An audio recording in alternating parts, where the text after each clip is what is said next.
Welcome to the Power of Love show, sponsored by the D.D. Jackson Foundation, where we shine a light on loss and grief and how it impacts our lives. We are here to provide hope, resources, and a community so no one feels alone in their grief. Enjoy the show. Hello, everyone. Welcome to the Power of Love show, sponsored by the D.D. Jackson Foundation. I am T.J. Jackson, and with me, I have my eldest brother, Taj Jackson. What's going on? How are you, Taj Jackson? Good. February 3rd, 2021. I can't believe we are already in the second month of 2021. The time is flying. As far as this show, I have to sneeze, so. How unprofessional. I know. It just happens, but this is mute the mic. Then it may not come back on, the issues I was having. But it kind of went away, so we're good. Okay. We are live on the Power of Love show. So if you are listening to us right now, we want to thank you for joining us. You could be listening to us on the podcast or watching us live on Facebook or YouTube. Either way, we encourage you to like or subscribe to our channel or profile, as it helps us grow the channel and help us help more people. As far as a disclaimer, we are not licensed therapists. We are just ordinary people who have experienced loss in our lives. We've been impacted by it, and we've learned from it. Saying that, if you need professional help, we urge you to seek it and to find it. Do not just rely on us. Taj Jackson, that is our show. Without asking you about disclaimers, I decided to go for it. But I will ask you, how has your week been so far? It's been fine. Just been going a lot to the doctors, but for good reasons, for China's pregnancy. But it's been a lot of doctor's office. Yeah. You are a month away, right? In March. Yeah, that's a month away, isn't it? That would be a month away, Taj. You look so confused. What? Is it March? May. I don't know. March seems too soon. When was Grandma born? March or May? Grandma's May. May. It's May. Okay. I knew it was May. It scared me. When you said March, it didn't sound right. But then I was like, I'm like, she's not a month away. I know that. I'd be a little more panicked than this. Well, Taj Jackson, you are one of a kind. I know. So we got a couple more months. That's a good thing. So you could breathe a bit more and smile a bit more. Yeah. Anyways, how was your week? Just besides that, just doctor's office. It's weird because it's like, it seems like January just went really quickly. Yeah, it did. In a way. And in general, I'm just trying to stay safe, Yeah. You've been pretty good locking yourself, isolating, huh? Yeah, I've been pretty good. Tice's son Miles just had his 3-month birthday though, so that was something that a small group. Cool. Taj, be careful though, man, because I still don't really know how I got it, and I know. It's spreading pretty easily. Yeah, it's spreading easily. And since we're on the topic of COVID, I do want to send our condolences to a beautiful person that we lost in the DDJF family. It's going to be a shock to many people because I think you've noticed the name in our community. But we lost a couple days ago Alicia Bradford. So we just wanted to send our love to Alicia's family. She passed away from COVID complications, and we just want to send our love to you and our support.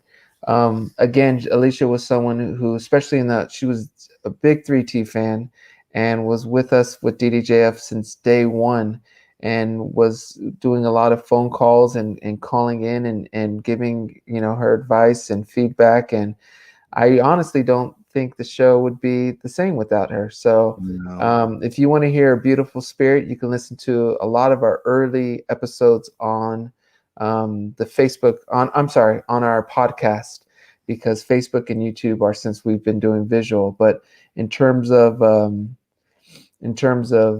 if you want to hear from a beautiful soul, check it out. Check out our podcast and listen to Alicia.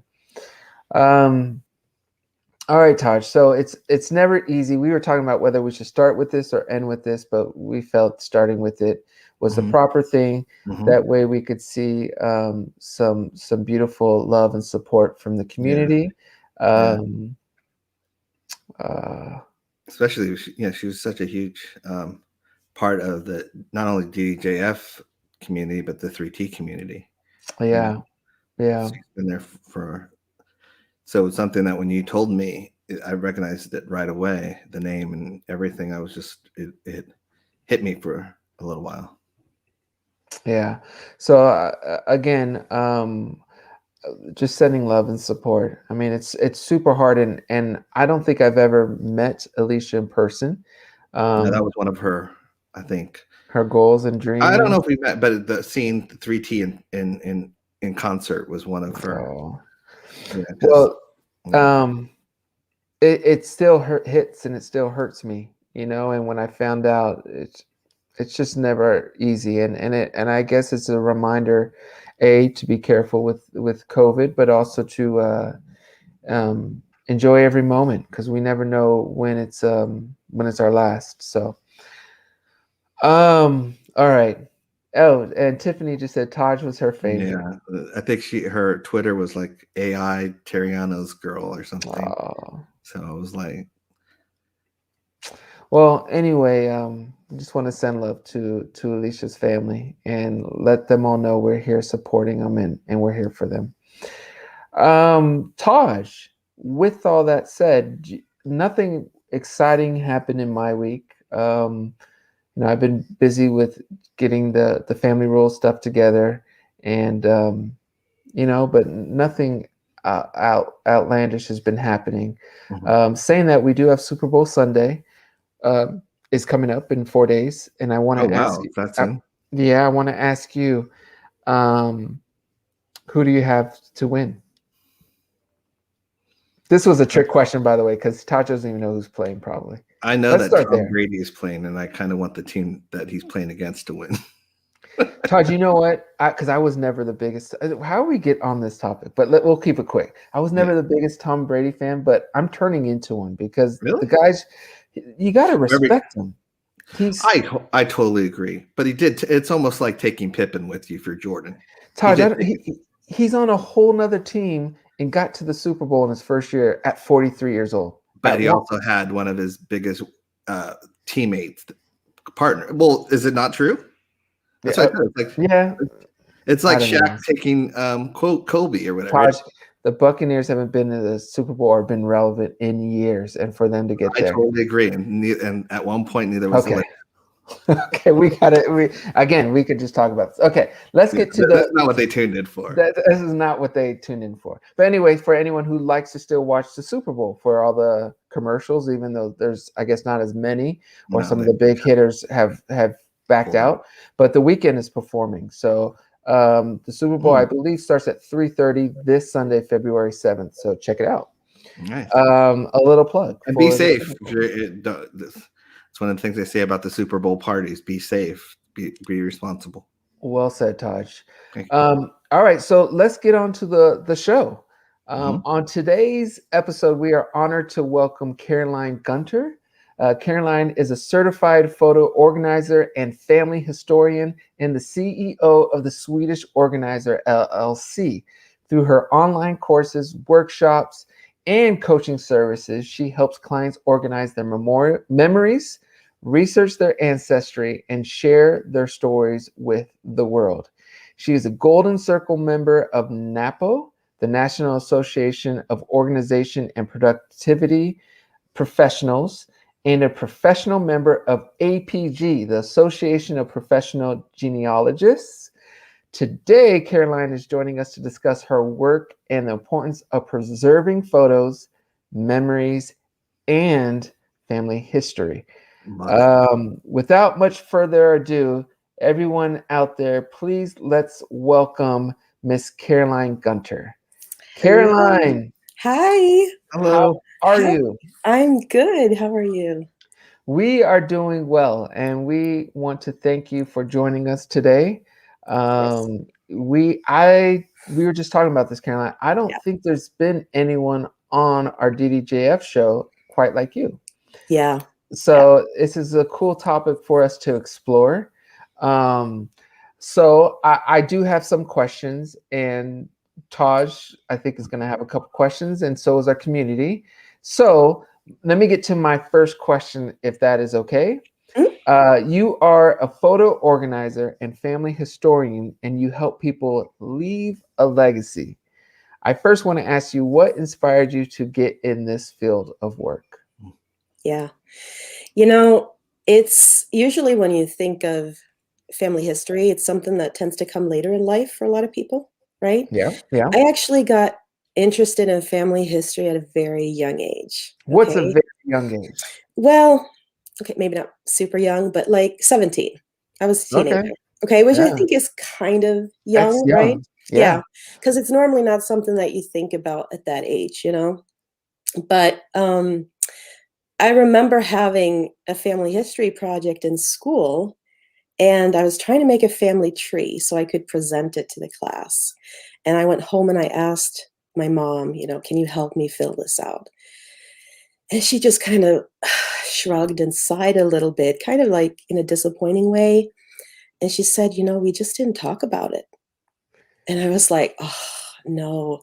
And she didn't know that much. And I thought, well, that's kind of a shame. You know, like it was just, you know, I'm an only child, right? Just me, mom, and dad. So I got very curious and I was like, you know, there has to be more. I have to find this out. But there was one thing that she remembered. And she said, you know, hold on, let me go get this box. And she went over to the closet and she got a box. And I was kind of on the edge of my seat. I was like, what is this going to be, right? And she pulled out a ticket stub, and it was a ticket to go to America on a boat. Oh, wow. And I was like, what is this? And she said, you know, your great-great-grandparents emigrated to America. They lived there for 10 years, and then they changed their mind and came back. And your grandfather was born right after they came back to Sweden. Wow. So for those of you who don't know, I was born and raised in Sweden. So this was in Sweden. And I was like, why have I never heard this story before? Nobody had ever talked about this. And I was like, I was hooked. I had to find out, like, was that true? You know, what else was out there that I didn't know? And turns out it was true. And I found records of that. And I mean, I was hooked. I never looked back. It's interesting because as the years have continued on, of course, I've gotten more and more interested in what kind of legacy will I be leaving, not only publicly, but also with my family. Yeah. And as you said earlier, most people, I think, do it at an older age, much older than 17. Yeah. But I wanted to know, how do you help people do this? Yeah. How do you help people, you know, leave a legacy or cherish and preserve their family history? Yeah, so there's a couple of different ways that you can do it, and I think it depends on your goal and who you are and what you're trying to accomplish. But, you know, it could be that you have, you know, 10 boxes of photos, slides, film reels, baby books, that type of stuff, right? Where it just kind of sit in the closet and nobody really looks at it, but there's like a treasure trove of information there. Mm-hmm. So sometimes I'll take that and help people get that digitized and organized and create like a beautiful family archive. And sometimes it's a matter of people like not knowing, you know, how do I use iCloud and how do I consolidate photos from 5 different family members with 5 different phones, right? Yeah. So that we can make something coherent out of this. And some people just want to know more about, you know, where they came from and their ancestry. So it can take a couple different sort of journeys there, but I really, really like for the client to come on a journey with me. In the early days of my business, I was more of the person that they just handed it to. I did it and then handed it back. But I never really got to see the impact that it had on them. And I never really got to be a part of the reaction, if that makes sense. And that's more enjoyable, of course. And that's what I was missing. And finally, I was like, let me pivot this. And so I started doing online courses, and online classes and workshops and like coaching services so that I could be more of a guide on the journey and then they could be a part of it themselves and like actually feel the impact of understanding and discovering all this for themselves. Would you say this, Taj? Were you going to ask something? Yeah, no, I said my mic was off because I was muted it, but you said I could see it in your face as you were telling about rediscovering stuff. The smile on your face. So that was kind of, you answered your own my question, but it was going to be like, do you get joy out of helping these people? But you answered it, but I could totally see that. Yeah. I wanted to know, Caroline, how does it differ? I mean, I assume most of the people you work with are of our age, where they have physical relics. Is that the way to say it? Yeah. Seems a little old, but physical, tangible leftovers. But like, I feel like 25 and 29 or 20 in the 20s and younger, they're so digital. They have everything on their phone. And the crazy thing is, at least from the 20-year-olds I've seen, it seems as if they don't even truly it's as if our generation, and maybe I'm wrong on this, we cherish those things like the history more than today's. Maybe it's just because they're 20 and they don't realize it. But it seems like they're easy because it's a digital world. There's not that attachment as much as for us. Have you noticed anything like that, or you have? Yeah, I think that's a real thing, because I think the danger nowadays is that you can upload 100,000 photos to the cloud and it can be there, but you don't go back and look at it. Like when we were kids, we had the prints, we held the books, right? We looked at a curated collection versus now there's so much and nobody ever curates. It's like having, 20 hours of raw footage versus a 3-minute edited film, right? There's presentation that matters with this. And I think nowadays it's so hard because there's so much. It's like overflow, right? You don't know where to start. And so you kind of just go like, I'll just leave it to the next generation to figure out. But then it's going to snowball too much. I think presentation matters and curating it matters and making sure that's like an actual story that you pass down. So it's not just a bunch of files, And why do you feel it's so important for us to focus on sharing family stories? I have an idea, but I'm curious to hear from what is the power of the family stories? Yeah, I mean, if we just think about stories in general, like everything is a story. Everything begins and ends with a story. So like what we're doing now is sharing stories, right? What you hear every day is stories. What you listen to are stories. Everything is a story. Or you tell yourself is a story. And I know firsthand the benefit of knowing the stories, because it keeps you humble and grounded. It lets you not take things for granted. Like a good example is I had an ancestor that was very politically active, but because she was a woman, she was never allowed to vote. Okay. So when I get the chance to vote, I do it. I don't take that for granted. I do it for me, but I also do it for her because she never had the chance. It's great. It's great. What simple advice would you give people to preserve their family history? Something that's simple they could do that we're probably not doing. Yeah, I think it's so overwhelming to think about the whole like totality of it all. And I think if you start with like maybe one project and say, so let's say grandma's birthday's coming up in May, right? Yep. Let's say you want to make her a book, right? So you pick the 10 best photos and then each of you write about that memory and you put it together and give her that book. Like that's such an amazing gift that actually means something. And then that could be passed down as something where, you share that. So it's like 2 birds with 1 stone, right? Create a gift and then also let the next generation have that, I love that. I think that's something that we, and when I say we, I mean we as a society don't do enough of giving gifts just like the one you mentioned, especially, I mean, for anyone out there who wants to get something for someone who is, I would even say our age and up, there's nothing like getting a memory piece from, from youth and seeing some old pictures and stuff. So I think that's a great idea. If people have lots of materials and like a lot of stuff to do for this preservation and are feeling overwhelmed, where should we start? Like I have thousands of pictures. I have thousands of stuff. What should I do? I don't like, sometimes I don't even go into this like a storage area because it's overwhelming. Yeah. So what would you recommend for me to start? Yeah, I would tell you to just take one piece at a time and start with one thing. So, a lot of people say, well, I have film reels, I have VHS tapes, I have slides and negatives. So like one project could be taking those reels and getting those digitized. And that's like one project, and at least that gets done. And then you move on to the next thing and the next thing. And eventually you kind of get to a point where you feel pretty good about it, but tackling everything up front is just too much. So you take it slowly. Okay. Take it slowly, yeah. Another question that Angie asked that I actually kind of had is, what is a company where you can find your ancestries? And I'll elaborate on this. I don't know. Are you in Sweden, by the way? Not at the moment. I'm in Chicago at the moment. Oh, okay. It's a COVID, right? Okay. Yeah.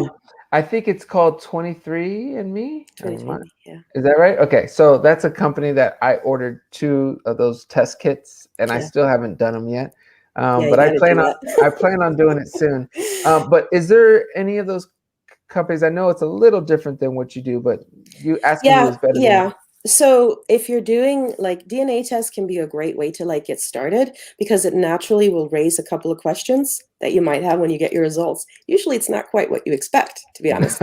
I've had some clients who've had some pretty big results that were, they went, what, really? So that could be a great way to start, and it's pretty inexpensive, right? And it just starts the ball rolling. So 23andMe, Ancestry DNA, there's lots of companies out there that you can order those from. Then you can also take the other route, and you can just say, let me just go to Ancestry or one of those companies and type in some names and see what pops up and kind of go the record route, right? And then if you really want to make it great, you put the two together. Nice. This is cool. Brandy Boyd says, my family made a family tree with everyone starting with our grandparents and grandparents, our great grandparents or grandparents. I think this is cool, and I just think it would be really cool to have a family together and do a project like this. I wish there was either a board game or some type of, maybe that's an idea, Caroline, is to start like a board game, or is there an app or something that can help you preserve all this together? There are companies out there that are trying, but it's such a vast thing to try and pull together that I feel like there's a lot of missing pieces in all of them. But they are really trying to make it easy right now for people. And nowadays we're kind of lucky because technology, like this stuff is so much easier to find now than it was 20, 30 years ago. Like when I got started with that first project, I had to take a train to the library for an hour. Then I had to go order the microfilm. Then I had to go back home and wait for it for a week to arrive. And I'd go back to the library and watch it and order, get time at their computer, right? Nowadays you click a couple of links and you're it's there. Changed so much. So take advantage. if someone wants to do something cool, get your services, what is the best way to do it? And can you explain a bit about the first couple steps of that process? Yeah, so I do have a Facebook groups that anybody's welcome to join. Anybody can join, come check out my website.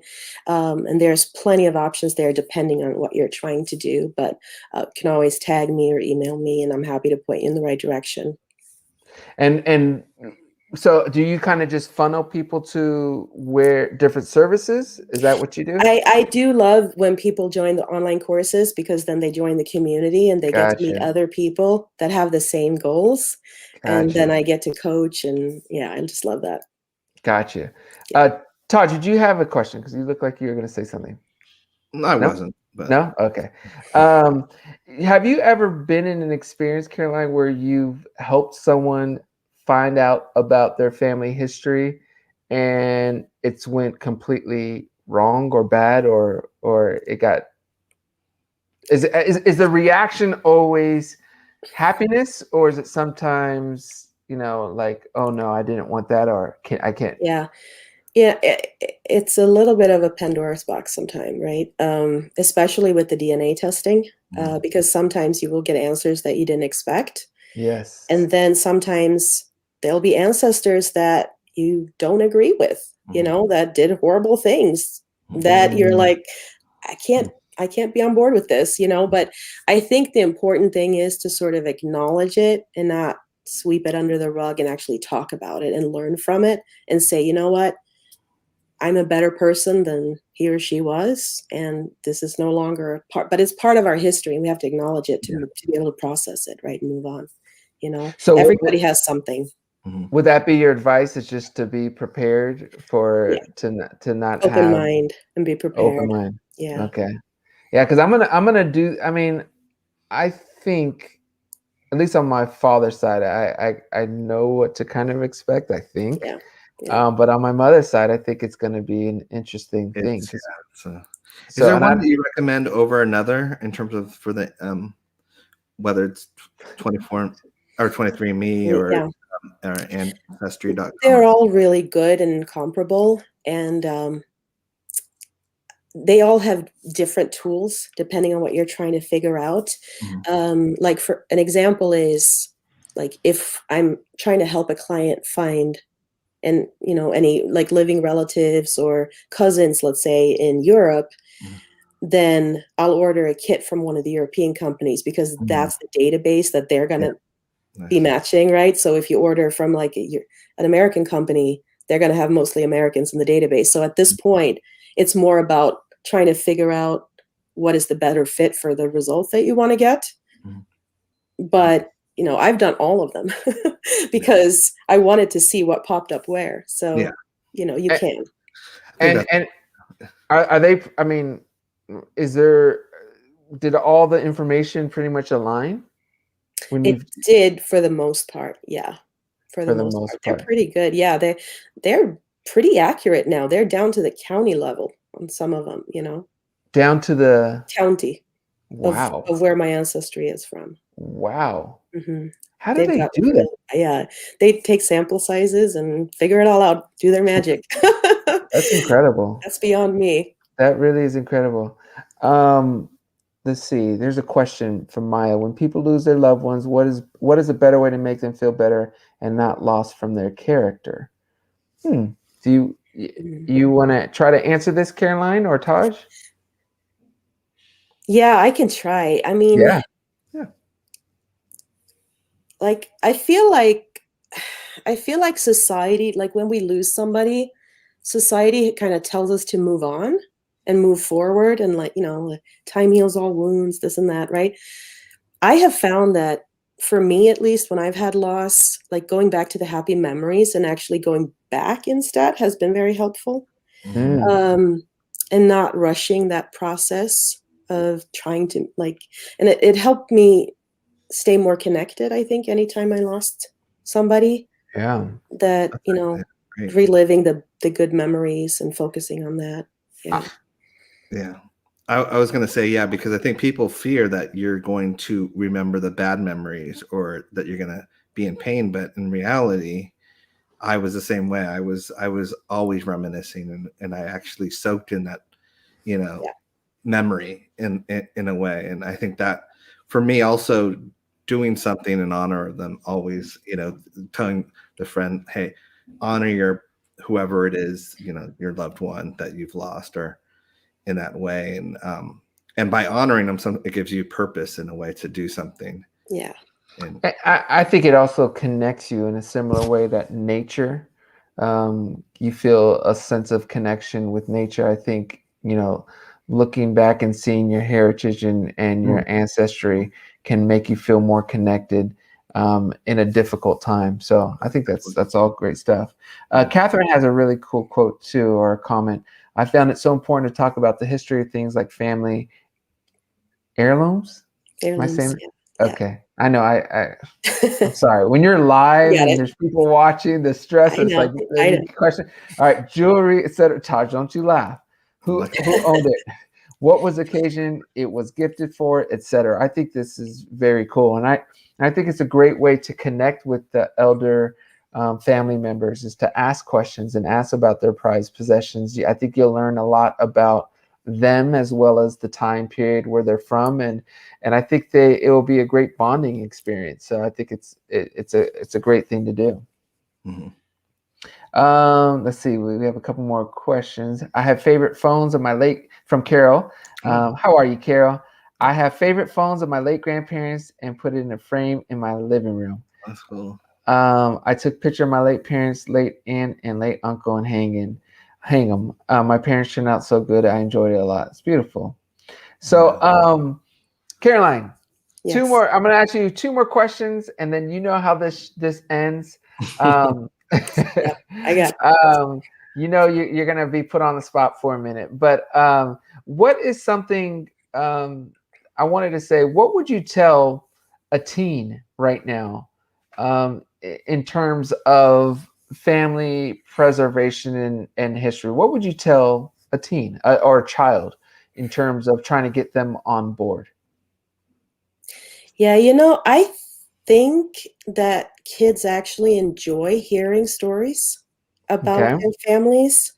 And there's actually been research on that shows that kids who grow up with family history and they feel a sense of belonging and they stay grounded and they actually grow up to be more grateful and happy people. So I think telling them, like instead of a bedtime story, you can tell them a story about, the time great grandma did this, or how you met your wife, or like there's stories that you can incorporate and make it exciting for them, because they might not understand the sort of profoundness of it now, but they will at some point. Like for me, like when my grandparents passed, I was young enough to kind of know them, but too young to understand that I should have asked more and gotten to know them better.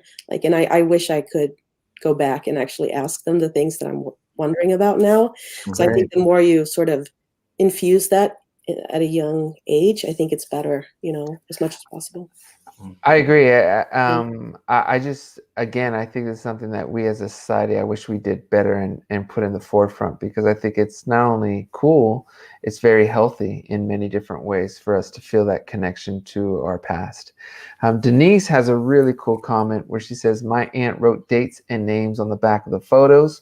So helpful for us now. I don't know. Taj is laughing because he's experienced this, where there's great photos and we don't know who's who.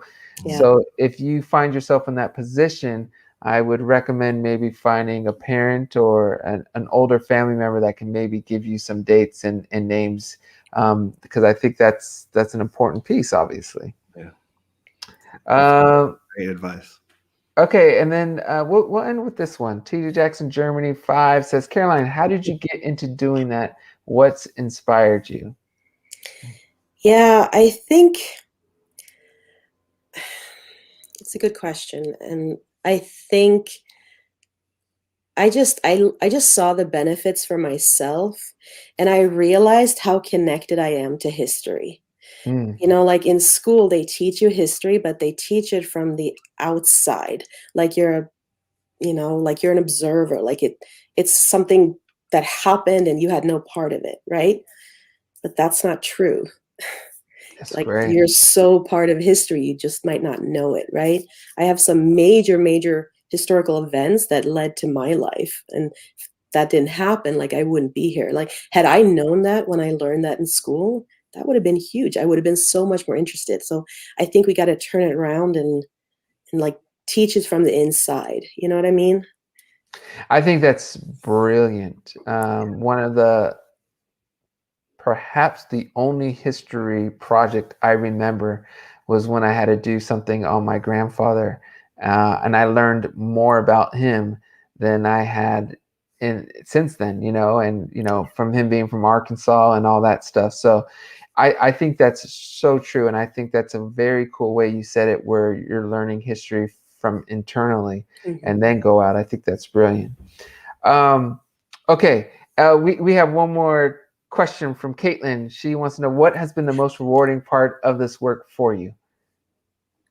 Caitlin, thank you for that question. Yeah, I think just seeing the impact on my clients and just the change that when they rediscover things and remember things that they haven't seen in years. And, it's such a big impact. Like when you learn so much about yourself that you didn't think you would learn, And it just makes you a better person, to be honest. And it's a huge impact if you get it right. Love it. Yeah. This is cool too from Teresa. I bought Ancestry tests for my grandparents before they passed away. So happy I did. I've discovered so many relatives. Yeah. Very cool. Okay, so Caroline, you also, before we went on, said you wanted to ask the community some questions, didn't you? Yeah, I did. I just have this little exercise that I tend to do whenever I speak in front of groups. And I thought I know we're not in person, so that's okay, but I think it could still work. So I usually ask everybody to sort of take a deep breath and ground themselves. And I say, if I asked you about your parents, could you tell me their names? Could you tell me their stories? So like raising your hand or saying maybe yes if that's, or nodding if that's you. Most people at this point will say, yeah, I got, because you knew them usually, right? You spent time with them likely. But what about your grandparents? There's 4 grandparents, right? So do you know their names? Do you know their stories? Most people probably say, yeah, I've spent time with them. Probably I can tell them their stories. But what if I go to great grandparents? 8 names and 8 stories. Could you tell me their names? Could you tell me their stories? So think about that. What if I go to great grandparents? Now it starts to get really fuzzy, right? So if we turn that around, so I don't know if anybody's there in the chat able to do this, but think about it, because what this means is that unless you are proactive in sharing your story with the next generation, in 3 to 4 generations, your descendants will likely not remember your name. They might not know your story. They might not know who you were. And that's not even that far. That's nothing. That's like 100-something, 150 years at most. Wait a sec. My great-grandchildren better know my name. You have to. So it's my job to make sure that doesn't happen, right? That we don't lose those stories. So just think about that, right? You have to be proactive. There's so many stories that fly by every day, from what you had for dinner to who you're watching on TV, but that stuff doesn't matter, right? So make sure you pass down what matters. I love that. Caroline, that was fantastic. I will want to say that we have to conclude because we're pushing 40 minutes. Yeah, I could talk about this all day. Especially you dropping that last gem on us. That's very impactful. So I do want to know. I want to give you the minute. I'm looking at Taj talking, and I don't even know if he realizes his mic is muted. That's why I was kind of struggling.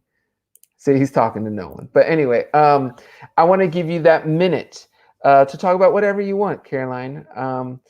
Again, because I don't want to let this be part of your minute. People can find you at the Swedish Organizer.